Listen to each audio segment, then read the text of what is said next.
There's been so many times in my life where I know there's something bigger than me moving the chess pieces. You know, some people say, you know, why'd you become a nurse? When I first got into nursing school, I was just in nursing school. I was 18 years old. I'd just gotten in. And at the time, they were doing practical application in the morning, meaning you got assigned one patient in the morning, and in the afternoon, you'd have theory. And so my dad dies very suddenly of a heart attack. He was a bigger-than-life character, the leader of our family, and it was a shock that was beyond comprehension. And you have to understand, before I went to nursing school, my dad was so excited when I finally got in that he would, when he'd be on the front lawn, watering the lawn, sitting in his lawn chair, having a smoke, his friends would come over for a beer, and he'd say, Bonnie, go put the nursing cap on and come out and show the guys. You know? I'd say, oh, God, I'd be so embarrassed. And I'd put that cap on with the bobby pin, and I'd be in my jeans and a sweatshirt. Hey, Dad goes, there she is, there's my nurse, you know? So it was a big deal, but secretly, I wanted to be a storyteller, like in show business. But I had worked in hospitals since I was a kid. My mother had us be candy stripers and nurses' aides and nursing homes and all that stuff through high school. So my dad was like, this is the perfect fit for you, and if there's something else you want to do, you can do it. Well, I nearly get into school, and then my dad dies really suddenly. And I'm so full of anger. And I'm like, I can't go to school. And I told my mom, here's my mom in all this pain. You know, she's a young woman of 50 years old. My dad was 50. And he's gone, and there's 7 of us kids. And I said, Mom, I'm not going back to school because Dad's not going to be here to see me graduate, and it's not worth it. And even when I saw people laugh, I didn't want to see anybody laugh again. I was in the deepest, darkest despair. And my mom said, well, will you do a favor for Dad?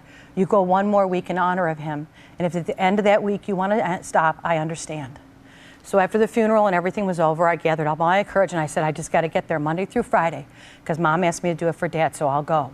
But I couldn't wait till that last day. I couldn't wait to be free. I didn't want to go to school. I was so angry, and I certainly didn't want to save anybody else when we couldn't save my father when he died so fast. You know, those feelings that you have. I'm not saying that those are what I really meant, but just this you know, shock and awe of what's happening to you at the time.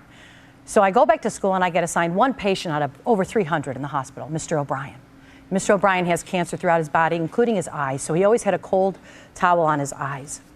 And I went in and I thought, I just got to get Monday through Friday, just to get to Friday. And the first day, the nursing teacher pulls me aside and she said, I know your father's passed away suddenly, but you're in a professional place here, and you don't bring your heartache to the patients. You're there to listen to them. So you have to understand that you got to buck up and be tough here, and you're back at school, and you can't put it on to your patients. So you don't talk about this here. And I said, yes, ma'am. And I walked away and I thought, oh, what an evil, you know. Why isn't she in my drama? Because, you know, I was that sad. I wanted sympathy, but she was smart. So I get Mr. O'Brien. And the first day, you know, I read that he has cancer, and I'm like overwhelmed, and I'm still, you know, choking back tears, just trying to get through the day. And Mr. O'Brien says, oh, my bride's coming today, my bride. She's 40 years we've been married, and he's calling his wife his bride. And I thought, oh, that's kind of cute, you know.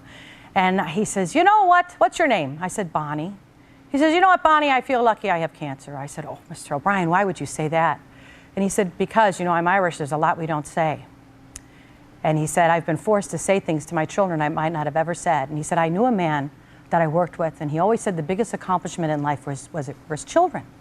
And he said he died very suddenly, and he never got to say goodbye. And I said, oh, and I'm thinking, oh, I just want to just burst into tears and tell Mr. O'Brien about my dad, but I didn't dare, you know. So we talk, and by the third day, Mr. O'Brien and I are becoming fast friends. And a few times he mentions this man that he worked with and how much respect he had for him and how they would laugh together. And on the third day, I'm thinking, I got 2 more days and I'm out of school, and how lucky I was to have Mr. O'Brien be in my life. And I open his chart and I'm looking, it says where he worked. And I said, oh, Mr. O'Brien, I know I'm not supposed to do this, but I think you might have worked with my father, because it was the same company my dad worked for. And I said, my dad was an electrician. He said, what was his name? And I said, Bob Hunt. And he says, Bob Hunt? That's the man I've been talking about. So, of course, I couldn't leave Mr. O'Brien. Right. But I didn't realize it till years later. Of course, I stayed in school because I didn't want to leave Mr. O'Brien, because at that point I felt like I was taking care of my dad. And Mr. O'Brien and I had a good cry. I remember he put his hand on my head and I leaned on the bed and we sobbed and sobbed. And I stayed in school, thank God. But then I realized when I look back, my dad had gone to heaven, and the first thing he did was say, God, make sure she stays in school. What are we going to do? Yeah. So I always think of that time. You know, whenever I'm in doubt, or whenever I don't trust, or whenever I'm overwhelmed, I think about Mr. O'Brien, because I think, what are the odds? What are the odds? And I think my dad knew she's too fragile to go out to Hollywood and not have some substance and perspective in life inside of her heart first. And I thank God for every day I spent as a nurse. And, you know, it's still a big part of my life. I'm still very involved with the hospital. We raise money here on the show. And then I get to have moments where we have Dr. Dyer on, inspiring us and reminding us that there is something bigger than ourselves. What it is, I'm not talking about religion. Whatever your faith is, I respect it. But I do have proof in my own life that there must be something bigger moving those pieces around. And there was nothing bigger than my dad, I'll tell you that. Talk about personality.